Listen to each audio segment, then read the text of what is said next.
Much of what we do cannot be done without the help of our friends at North Carolina State Parks. This morning, we are thrilled to welcome back Director Patterson, who took a several-month leave from his post to serve on Governor Cooper's Pandemic Recovery Office.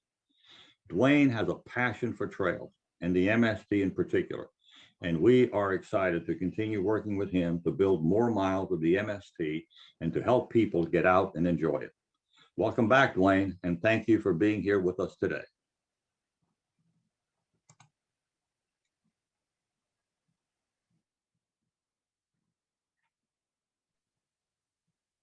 I guess that's my cue. Good morning, MST, and I am very happy to be back.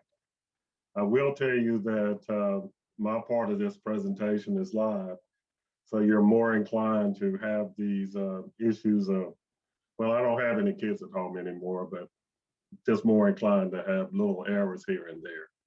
I'm very happy to be with you this morning, and I'm extremely happy to be back with State Park. I was going to this morning try to do an inspirational speech and kind of hearkening back to when was out to the western part of the state a couple of years ago when we opened one of those major legs from Klingham Dome to Stone Mountain.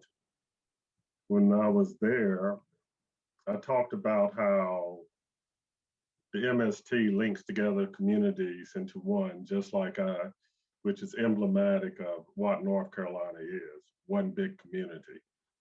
And the MST links it together. But I'm not going to talk too much about that today.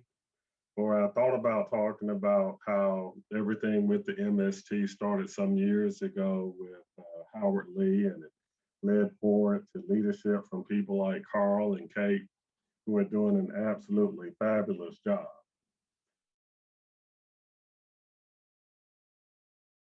And then I said, well, maybe I'll talk about paths and parks and trails for health, a major new initiative that the department is taking off on in conjunction with State Park, the Department of Natural and Cultural Resources. But I'm not going to talk about that either, because 2 days ago or 3 days ago, we got to the point where the governor released his state budget. And I will tell you, right now, my inspiration is money. And we have quite a bit of it in the governor's budget proposal. And we're going to need your help in getting that done. I will have a little presentation here for you that will explain some of the money that's in the governor's budget. I've gone through it, but I'm sure there's more in other little nooks and crannies of the budget that will help us out in the long run.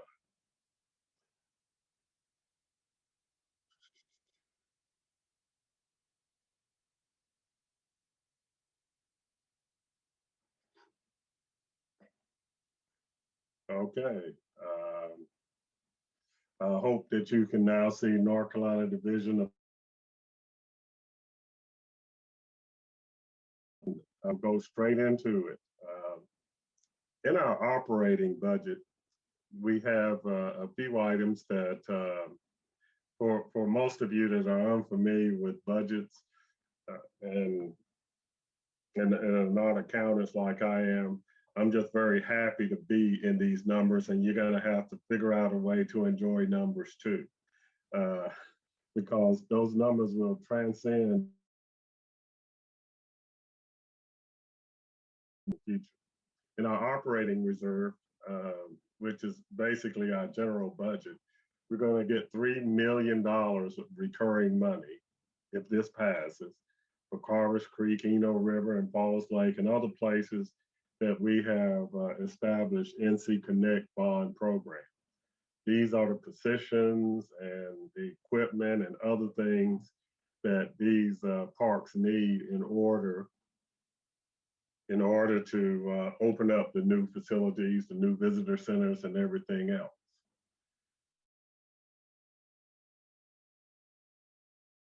Scheduled to receive $1 million for what we call outdoor experiential education.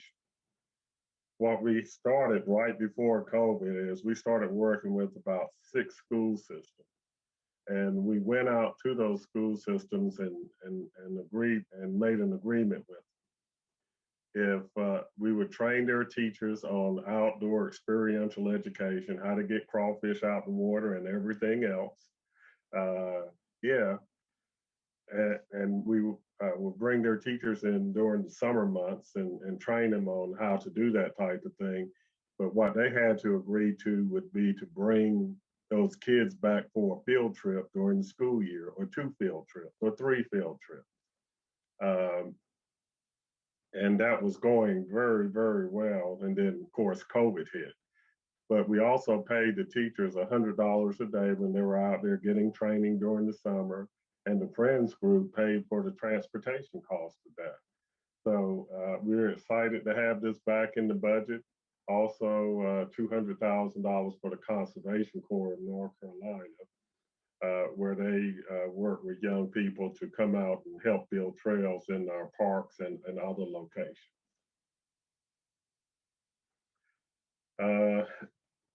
Another huge thing in the operating budget is $150 million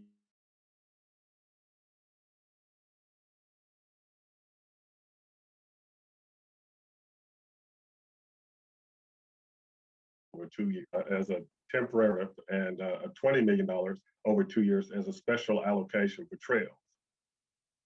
I hope my internet is okay. It said it was unstable for a second, but $20 million for trails.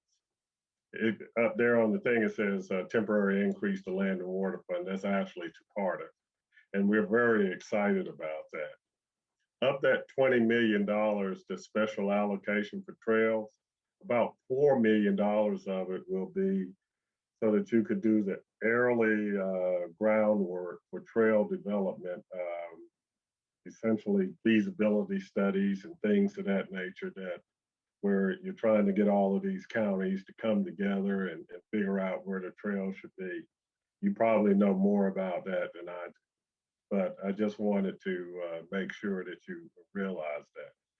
So right there, you're talking about $170 million. That's a lot of money. Bob, I can see you up there. You look like you can't see the numbers too good. Is it okay for you to see? But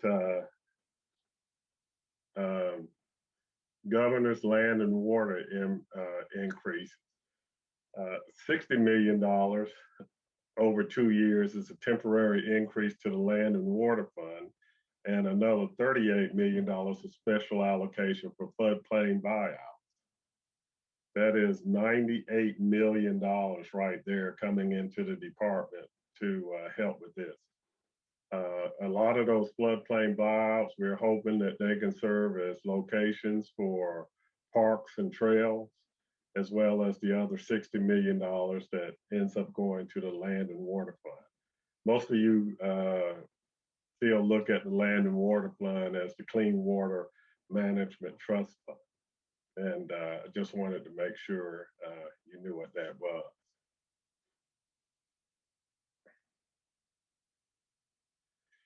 So another huge thing is, if you look in the governor's budget, there is this is separate from the 150 million.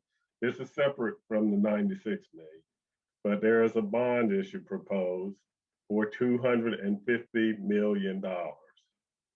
$28 million of that is for land acquisition, $55 million for capital projects and parks, $7 million for NC Connect bond shortfall. If you remember, several years ago, the legislature and the governor at that time approved $75 million to do bond projects at state parks. We ran about $7 million short, probably because we were trying to do $100 million in projects with $75 million.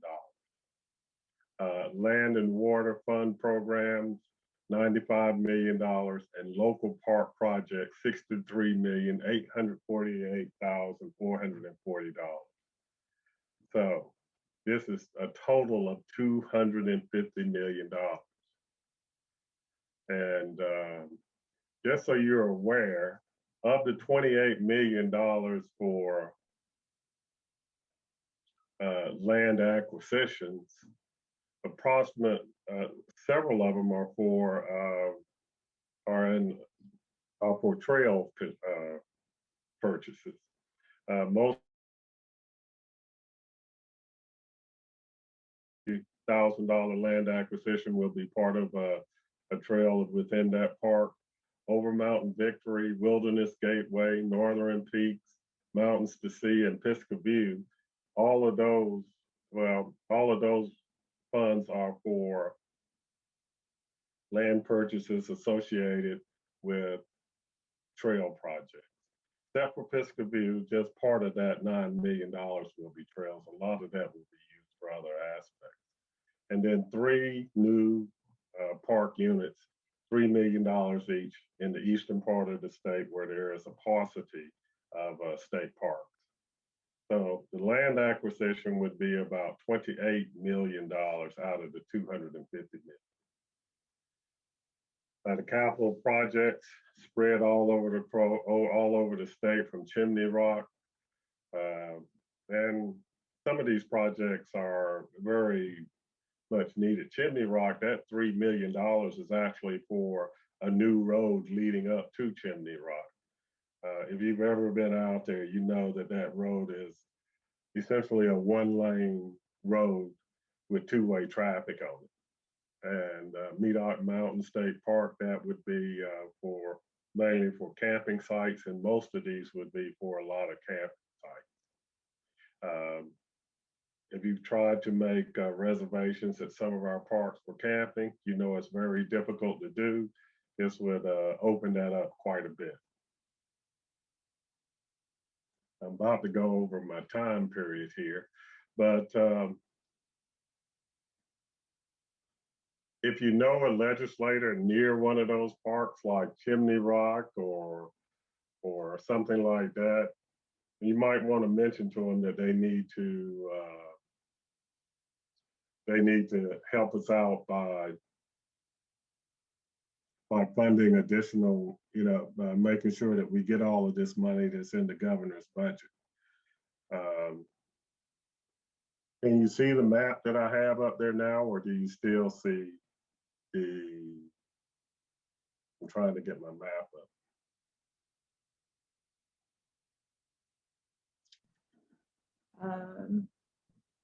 Can we share Dwayne's screen again?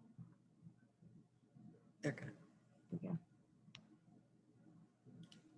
Well, anyway, the projects are all over the state, and on our website, and probably on the Friends website next week, we'll have maps that show us virtually in every legislator's district, or within 30 miles of every legislator.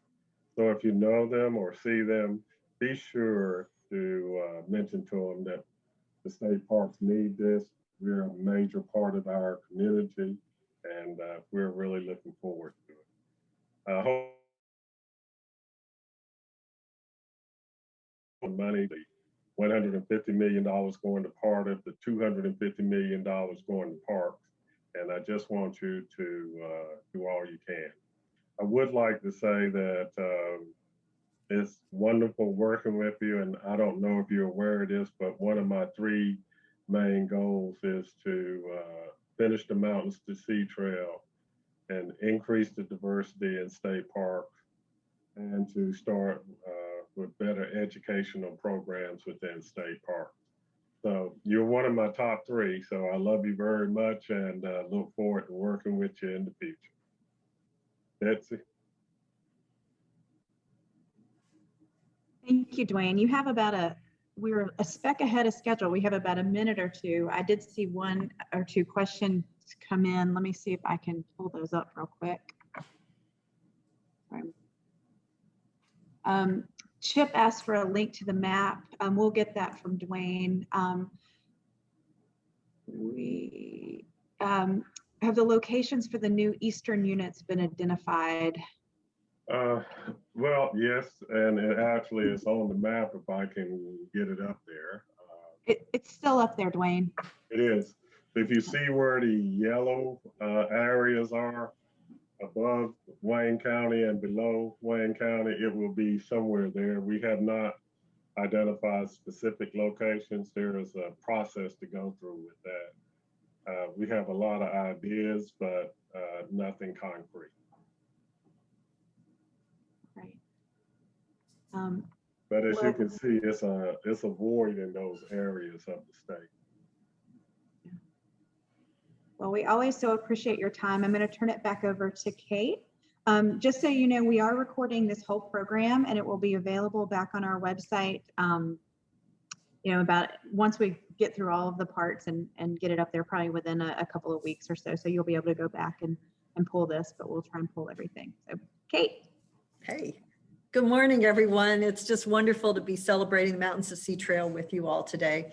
And I'm also at the Museum of Natural Science with Betsy and Elizabeth and Will. We're sort of mission controls. So it's great to look out to all of you and be with you today.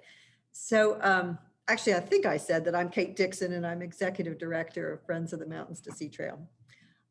I do so much want to thank Dwayne Patterson for coming to speak to us today. He always makes such an effort to not only to attend our gatherings, but he comes to board meetings, and he mentioned that the Mountains to Sea Trail is one of his top priorities. He told us that the very first time we met with him.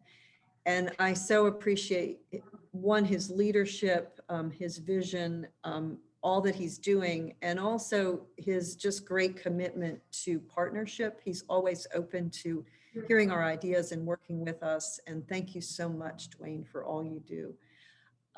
I also, what he's just presented today is so exciting. And we just can't thank the governor enough for his great vision for trails and parks and conservation.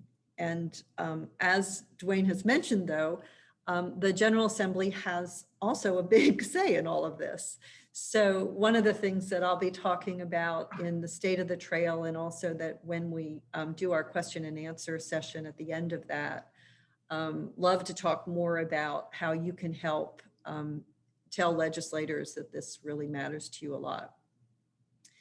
So next, I want to just take a moment to thank our sort of core team who have pulled this whole ungathering together.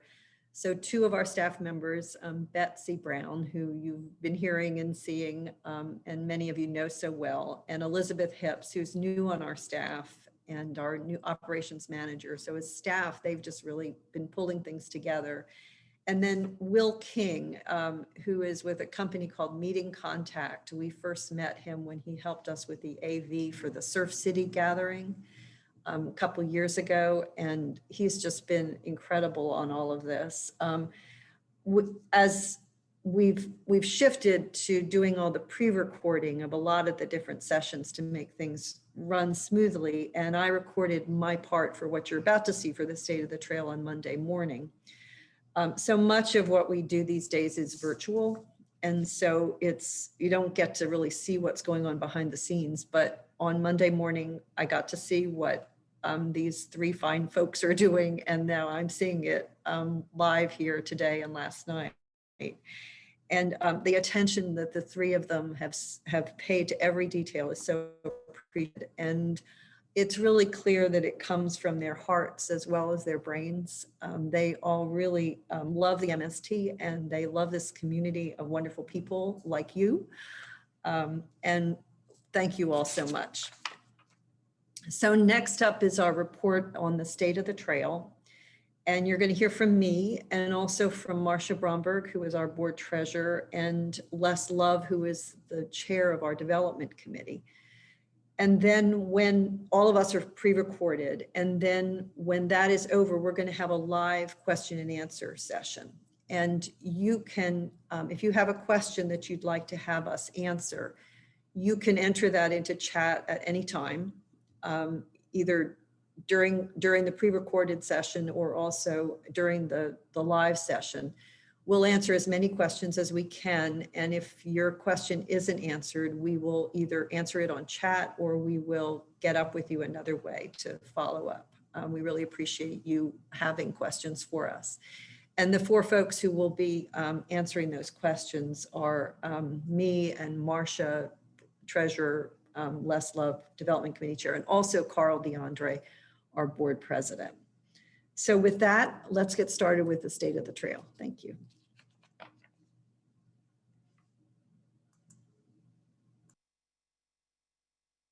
Welcome, and thank you for joining us for the Ungathering. I'm speaking to you from the North Carolina Museum of Natural Science. We so appreciate them donating the space so we can broadcast from here. I have been thinking a lot about our theme of joy on the trail. The volunteers who have helped plan the Ungathering suggested that theme, and I love it.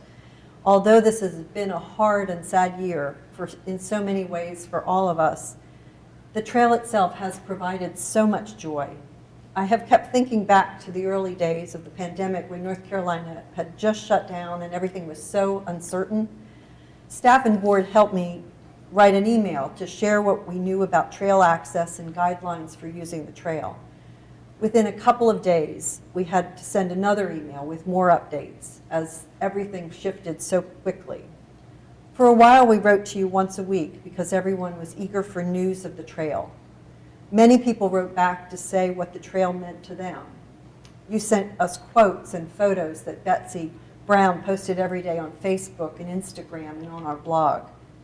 One day, staff member Jim Grody was updating a web page, and he could see that there were 23 people reading that page at the same time. It was a hard time, but do you remember what a gorgeous spring it was? And how the hush of human noise made it so much easier to hear the natural world? I remember hearing an owl hooting just outside my window the first night of lockdown. I have had so many emotions through this year, but I am so glad that the trail has brought people such joy and serenity and hope. The MST was truly built for times like these. It's also been a year of learning to work together in new ways. This Ungathering is certainly a culmination of that. A little more than a year ago, our staff started holding weekly staff meetings, first by phone and then by Zoom. We're a small enough staff, there are only 5 of us, with 4 in Raleigh.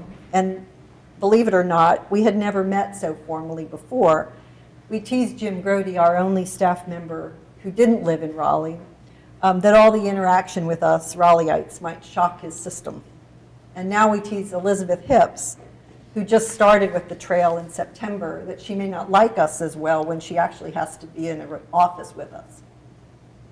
And the board has adapted to Zoom too, including the 7 newest members who have never attended an in-person meeting. They have jumped in boldly to share their ideas and experience and help us grow. And Millie Chalk, our board president in 2020, and Carl DeAndre, who has taken over this year, deserves so much credit and thanks for leading us so skillfully and graciously, almost entirely over Zoom. And meanwhile, the trail volunteers, who are the backbone of our work, they have adapted and worked harder than ever. Most of the task forces, and for those of you new to the MST, that's what we call our trail crews. They were unable to work last spring because their land managing agencies forbid it. So when they came back, there was so much work to do. Vegetation was growing into the trail, trees had fallen, drainage had to be repaired. And the constantly wet weather and heavy use throughout 2020 and spring 2021, those have added to the challenges. And they have done all of this work while remaining socially distanced. So they've had to be more separated on the trail. It's been more challenging to shuttle back and forth for jobs. There's a saying about Ginger Rogers doing everything that Fred Astaire did, but backwards and in high heels. And it's been a Ginger Rogers kind of year for the trail volunteers. Everything has been harder, but they've done it gracefully and with a smile, and they deserve our oohs and ahs. And so now I'm going to shift to show you some photographs that depict some of the work we've accomplished in the last year. Now that I think of it, it's been a Ginger Rogers kind of year for all of us. dancing backwards in high heels. And somehow we kept smiling, even behind the masks. Some task forces took on some really big repair projects in the last year.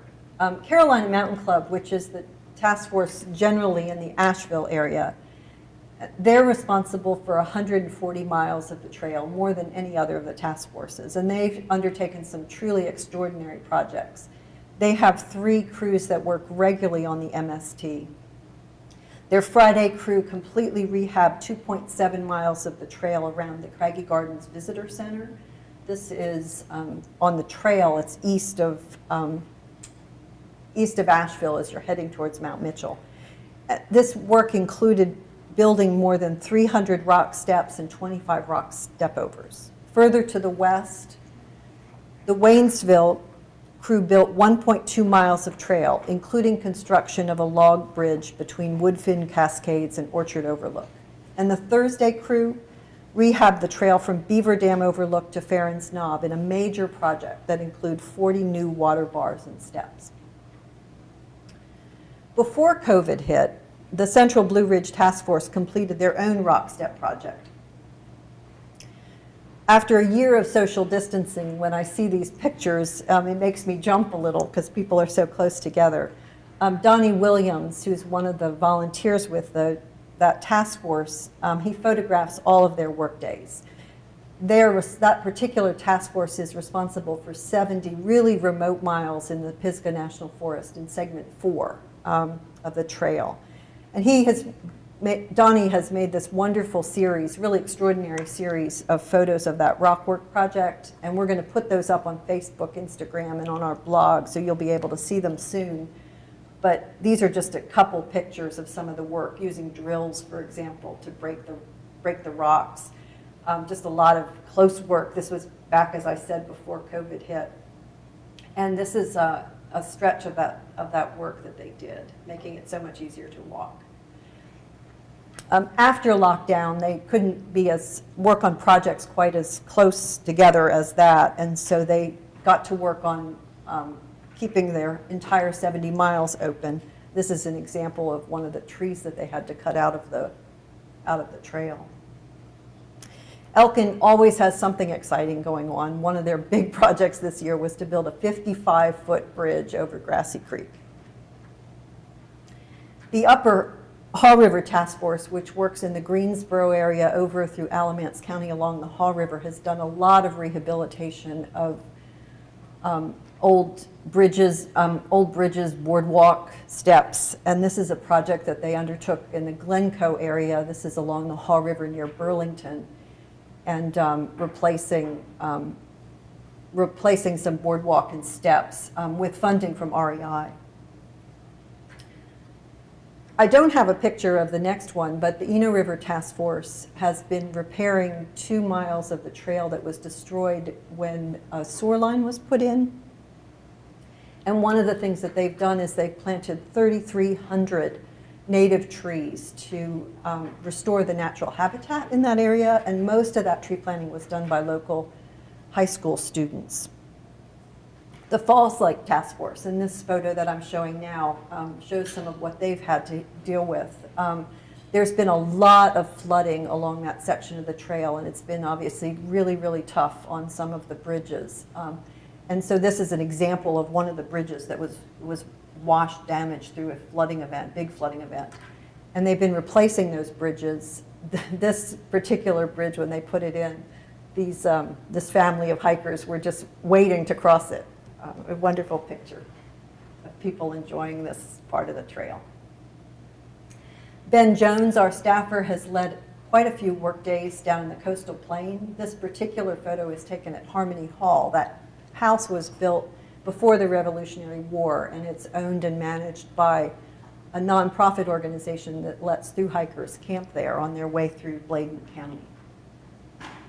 And finally, the Carteret County Wildlife Club, which is responsible for the Nusiak Trail, 22 miles of the MST in the Croatan National Forest. That trail was really damaged in Hurricane Florence, and they organized a huge work day that people came from all over the state to help with. This is volunteers gathering at the in the parking lot before they got started. Some other real exciting things happened in terms of adding new sections of trail. I don't have a picture of this one, but Oak Ridge, which is a little town that's just north of Greensboro, has built 1.2 beautiful miles of trail along the headwaters of Haw River. This particular photo is of downtown Clayton, and Clayton has built greenway, more than 2 miles of greenway, so that now people can walk safely on much of it on trail all the way from downtown to the Neuse River. Wonderful addition to the trail. And finally, this gorgeous picture is taken on 166 acres of land that State Parks purchased between Hanging Rock State Park and Pilot Mountain. And this is a part of the trail route where it follows what's called the Sorrowtown Trail. Most of that trail is on privately owned land, and so this particular addition by State Parks means that that particular part of the trail is permanently protected. Some other exciting projects we've been working on. Ben Jones on our staff has been designing trail for 7 different focus areas in the coastal plain. We identified these sections a while ago as priority places because there was such potential, great potential for building trail. And he's done detailed designs for each of them. This is a part of the trail that we refer to as the Coastal Crescent route, which curves through southeastern North Carolina in a part of the state that isn't particularly well known, but it's home to some of the rarest natural areas in the U.S., as well as some of North Carolina's most important historic sites, including Revolutionary and Civil War battlefields. And Ben has identified land that needs to be acquired and estimated the cost of construction in each area. When we build this trail, it will add up to 106 new miles of trail in 7 segments that range in length from 6 to 25 miles. We estimate that the total cost will be $12 million.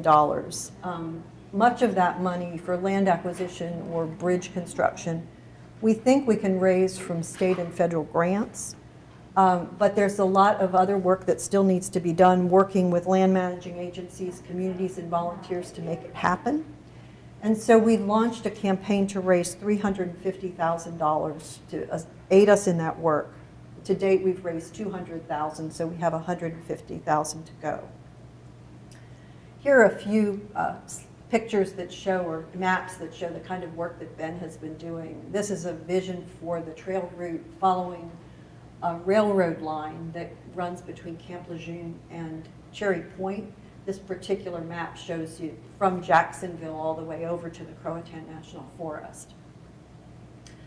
This is an example of his mapping of trail route using aerial photographs and really figuring out where trail is feasible in this really wet area. The red is where the trail goes now. The yellow shows where it would go. This is in a particular area in Bladen, Cumberland County, Suggs Mill Pond Game Land, and Bushy Lake Natural Area. This is an example of a rendering that he did for a trail access that would be into the Holly Shelter Game Land near Surf City. Thanks to Duke Energy Foundation also for giving us a couple of really generous grants last year that's also let Ben work in 2 other areas. This particular map shows the trail between Hanging Rock State Park and down to Greensboro. And that big blue area in the middle, that's called Ballew's Lake. And Duke Energy has given us funding to do a trail plan for that area. It'd be a huge help for the trail overall, and also local people who need a place to enjoy the outdoors. And then this map of the trail, you'll see Havelock and the big stretch of red trail on the just to the right of it, just to the east of it. That's the Nusiak Trail, and from there the trail goes out to Cedar Island. In the middle of that section, you see all the dots, the dots that cross the green area. That is land, 6,000 acres, that's owned by the Coastal Federation. And Ben is working with them on a trail design to get the trail through that particular part, that particular area. Staff member Jim Grody focused this year on creating digital versions of our trail guides. These guides are easy to use on your phone or computer or to print if you prefer. The other important benefit to you is that Jim can update them as soon as the trail changes. That way you don't have to check other pages on the website for updates as you did for the printed guides. These guides are available for free to our members and also for download for a smaller fee on our online store. I also want to give a shout out to member Josh Smith, who took it upon himself to create a great MST app that is now available for Android and iPhones. If you're interested, look for Pocket Trails wherever you get your apps.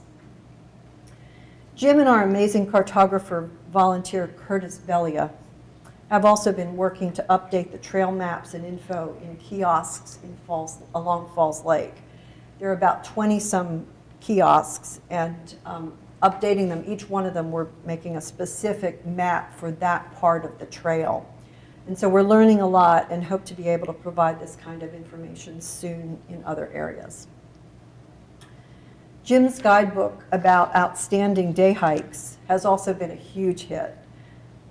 We have almost sold 5,000 copies of this book since it was released last March through our website and through other stores. And the book has inspired many people to take on the 40 Hike Challenge to complete all the day hikes in the book.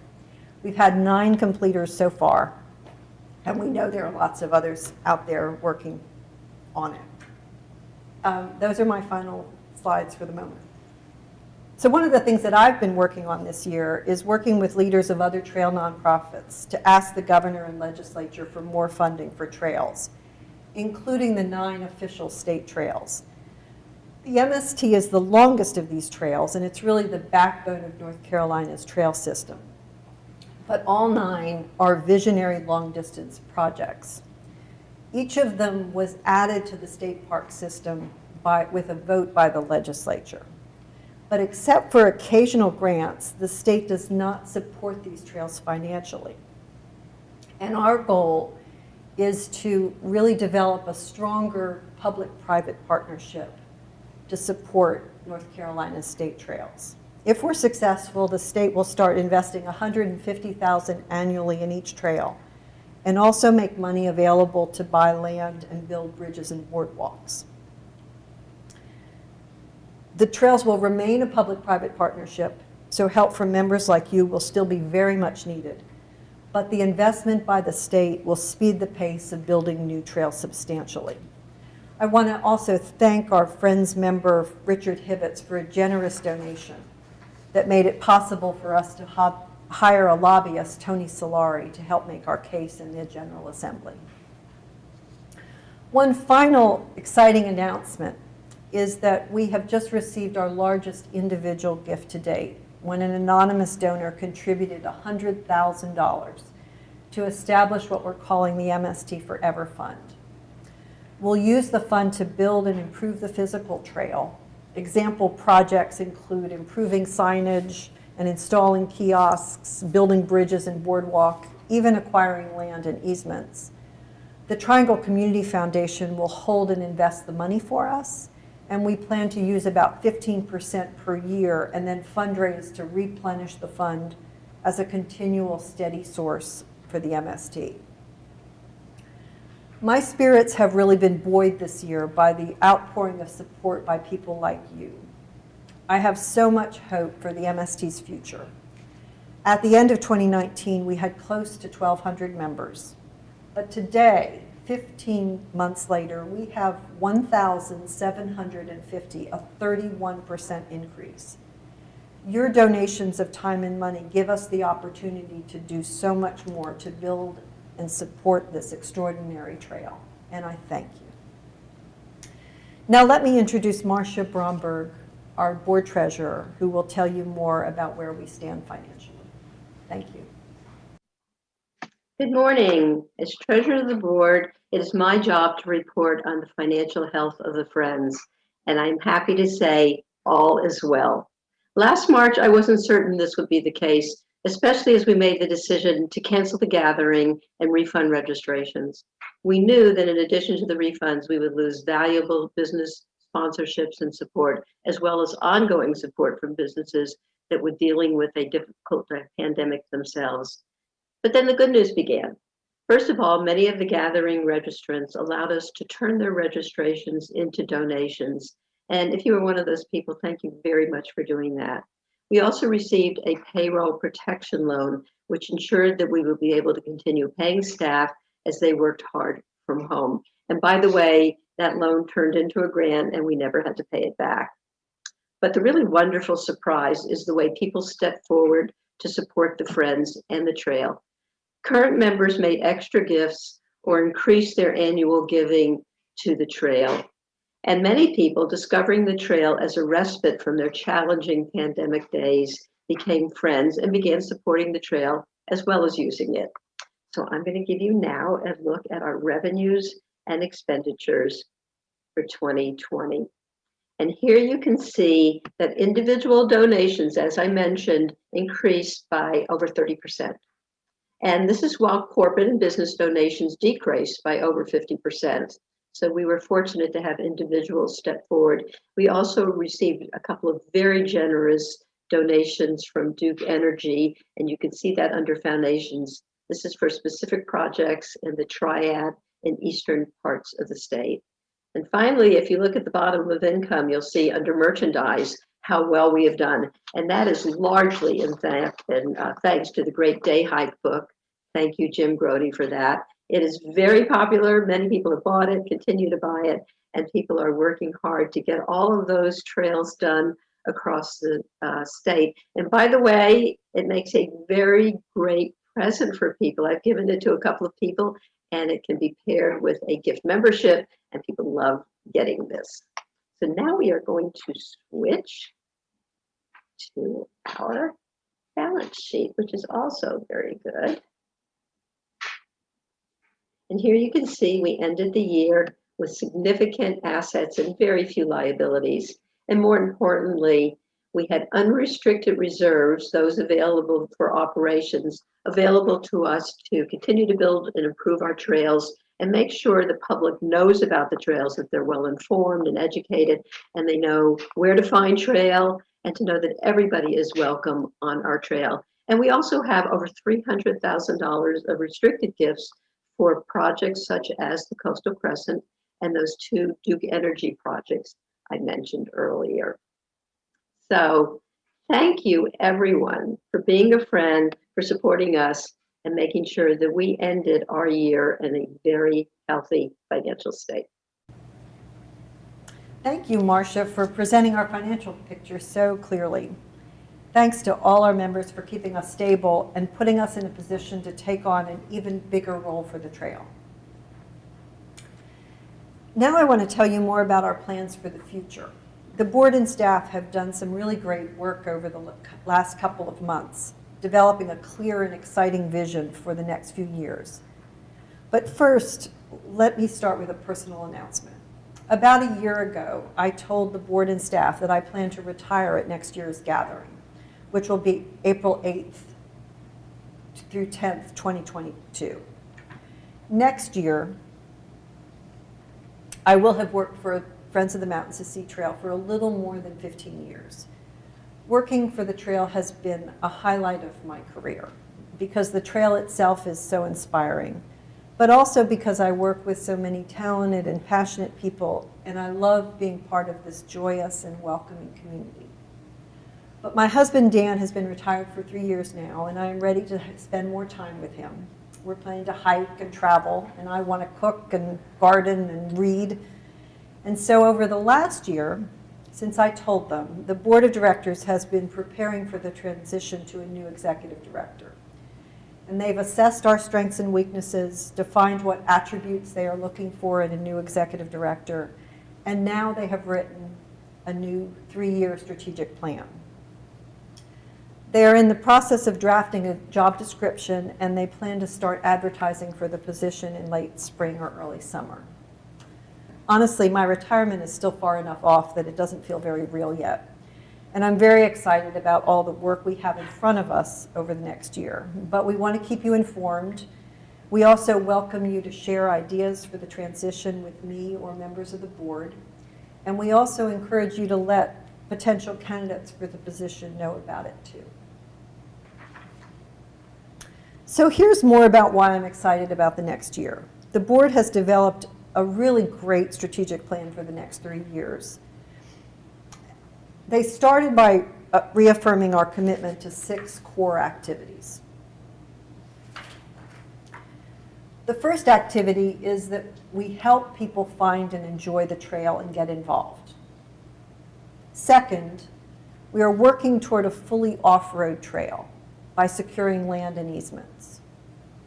We maintain built sections of trail that are safe, accessible, and have minimal impact on the surrounding environment. We also work to ensure that our activities and the trail itself serves everyone, including people from marginalized communities. We engage volunteers to support the trail and build a trail community, and we raise funds to accomplish all of these goals.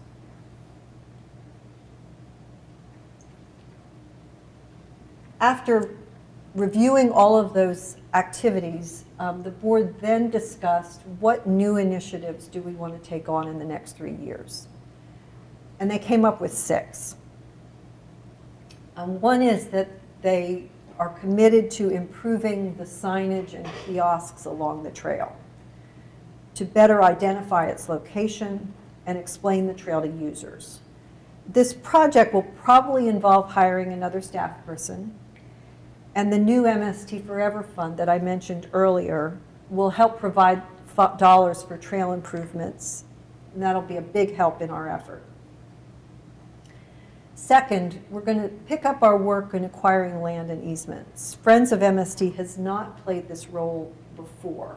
We have encouraged others to acquire land and easements, but we've never done it directly ourselves. But Ben's trail designs have allowed us to clearly identify what tracks are needed along the Coastal Crescent route. And dollars raised for the Coastal Crescent Fund will help move us forward there.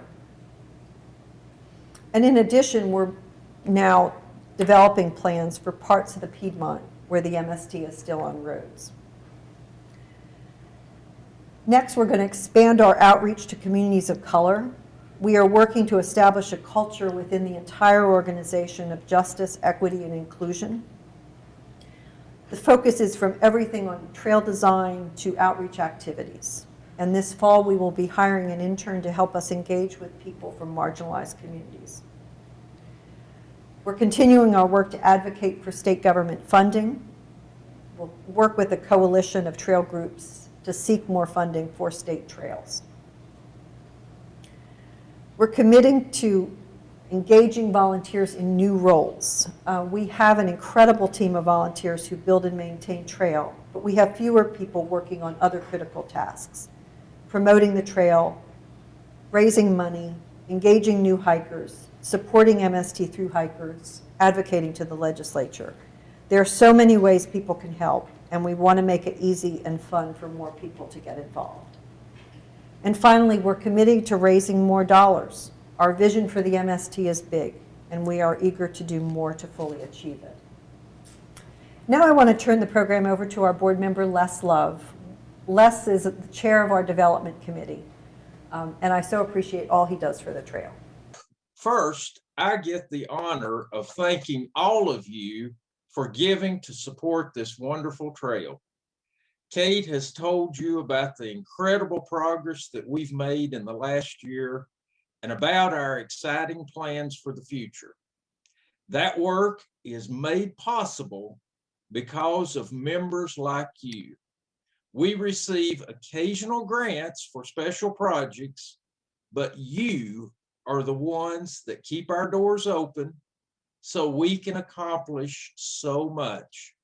In fact, last year, 78% of our operating funding came from individuals.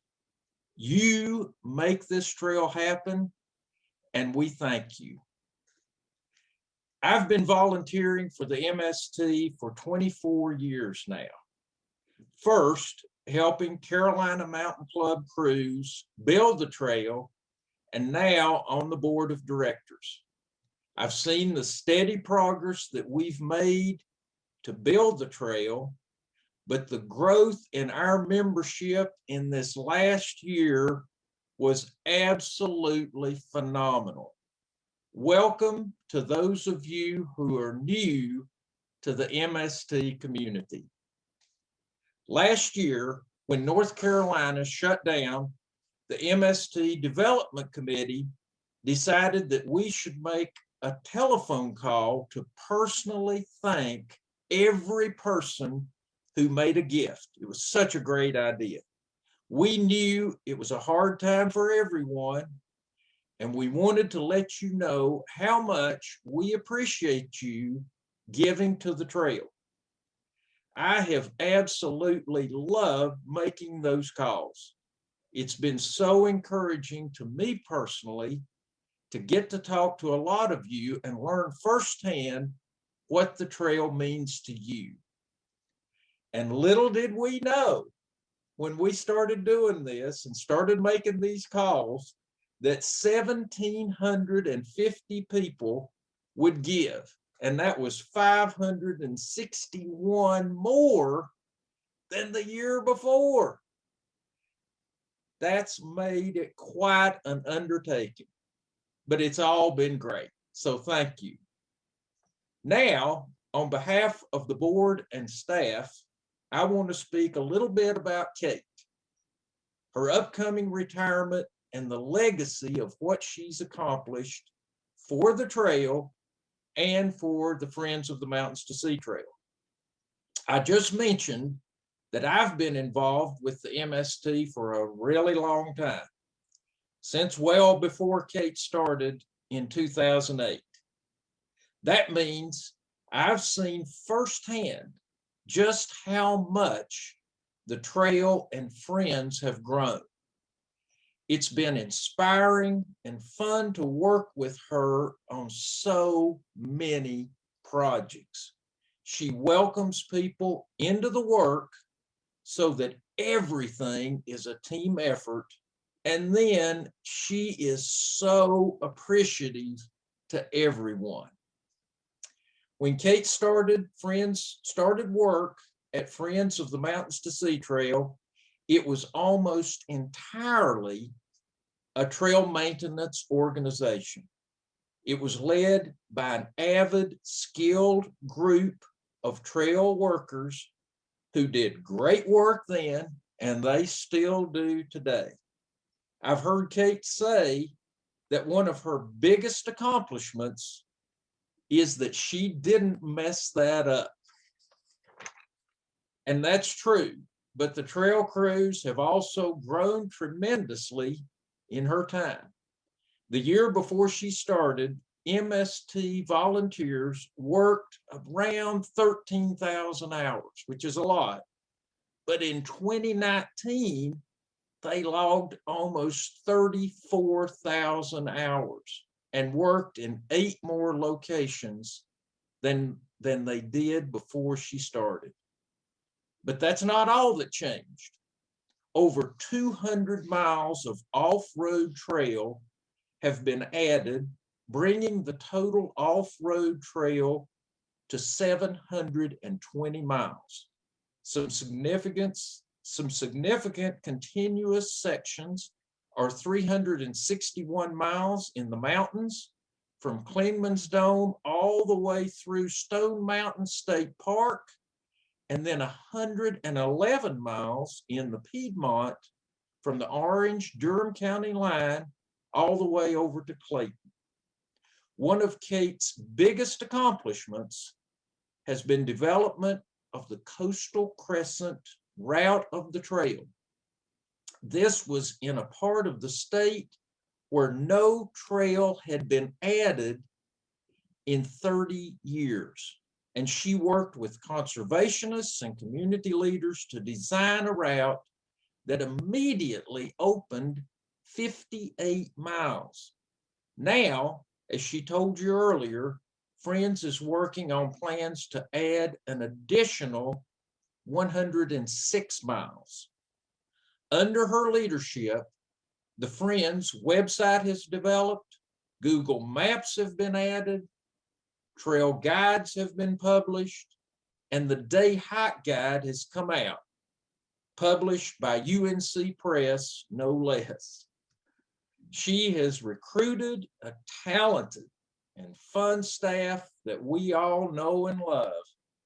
And membership has grown from 67, that's right, there were only 67 members when she started, to over 1,750 today, and it grows every day.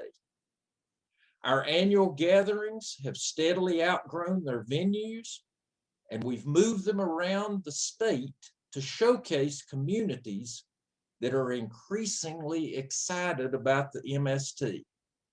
Kate tells me that one of her favorite events was on September 9th, 2017, the 40th anniversary of the trail, when friends organized more than 1,700 people to collectively hike the entire 1,175 miles of the trail, all that in one day. That was amazing. It's been quite a run, and thank goodness Kate will be with us for another year. But the board, Kate, and the rest of the staff have been working hard to prepare for this transition. Marcia Bromberg, who you just heard from, has been ably chairing the succession planning committee, and the entire board has been engaged in planning for the future.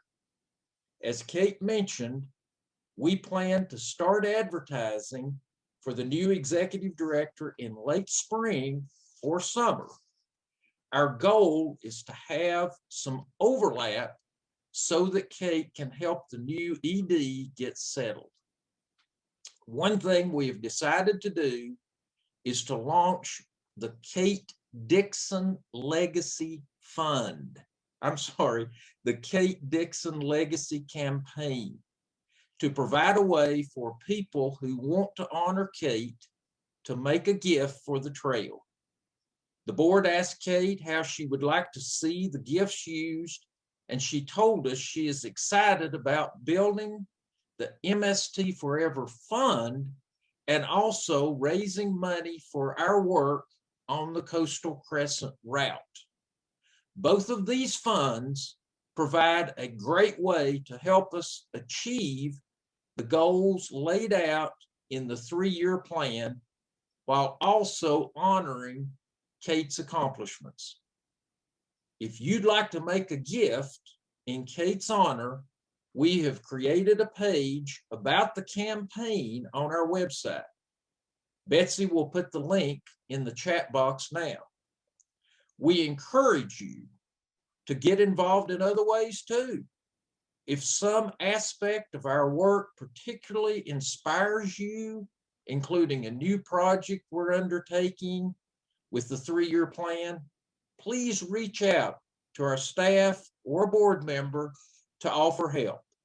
If you know of a great candidate for our executive director position, please let that person know how to look for the job announcement. With that, let me turn the program back over to our president, Carl, so we can begin the question and answer session.